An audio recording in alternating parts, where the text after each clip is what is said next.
Hi, ma'am. Ay, si ma'am. Ilang beses ko napapakain ng cats nyo sa one day? Tanong natin si Cookie ko ilang beses na kumakain, be. Be, ilang beses na kayo kumakain sa isang araw? Magsalita ka! Magsalita ka, Majimbo! Charot. Tanong naman natin si Panda kasi ay magsalita yung Cookie, masyadong snubber. Panda, ilang beses kayo kumakain sa isang araw? Ilan? Magsalita ka.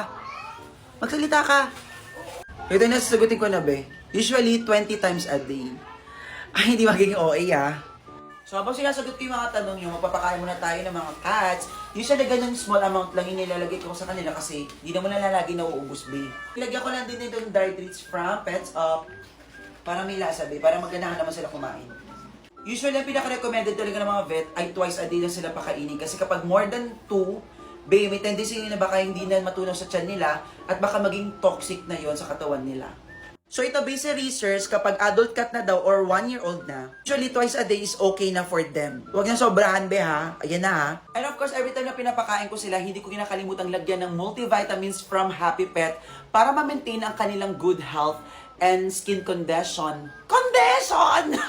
Bisaya ka man dun, oy! At nakakatulong dito ng sobra para mas lumakas ang kanilang immune system. Kaya sobrang love na love ko to. Lagay muna natin, be. So usually, naglalagay ako ng 1 tablespoon ng vitamins ito.